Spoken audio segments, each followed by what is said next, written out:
Ilikuwa lillahi yawma kana. Sasa sendenya sikameta asalia urepa mkono usaya. Ta. Sikalo usaya. Mune ne bale. Lano ito kusayira ni mune. Mama. Mama ni ula kusayira. Ya hadithi mune muna.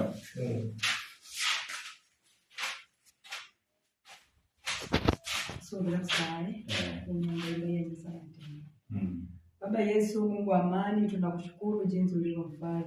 Siku ya leo Baba, ulikuwa na mipango jinsi ilivyo. Tunasema watoto wetu wametutembelea katika mji, tunasema ni asante.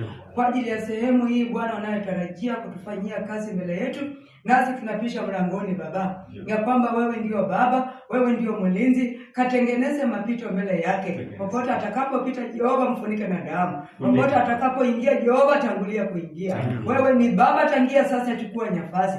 Chukua nafasi Baba katika sehemu ya maisha yake, hata sehemu ya tarajio hili, ya kwamba hata sisi tumeamini ya kwamba Baba Yesu utapomtenda mema, hata nasi wazazi tutafurahia. Tutafurahia kazi yake, tutasujudia Bwana ya kwamba wewe ni Mungu. Hakuna mweza mwingine, hakuna mganga mwingine. Wewe ni mganga wa maisha haya. Wewe ni mganga wetu Jehova. Kagange maisha haya jinsi upendavyo. Kajielekeze jinsi upendavyo. Juu wewe ni Baba. Siku ya leo na sana dakika hii tunapisha mlangoni, ya kwamba anapotoka mlango huu tuone ukuu wako, tuseme ni asante. Hakika wewe ni Mungu. Chukua nafasi sasa, ya kwamba wewe ni Baba, ya kwamba wewe ni mwaminifu, ya kwamba wewe unafungua vifungo vyote katika maisha yake Bwana. Tunavikataa na kuviteka nyara katika jina la Yesu Kristo, kaweza kufunja Baba yangu hata mishale na utumwa wa shetani katika kasi ya mikono zake Baba ukaweza kuharibu misingi na ufalme wote wa kibinadamu. Jehova ukaweza kuondoa ndani yake. Shusha ufalme mwema kutoka mbinguni. Anapotembea popote Jehova angaze nuru na upako, nasi tutasema ni asante. Juu wewe ni Baba, hakuna mwingine mwelekezi.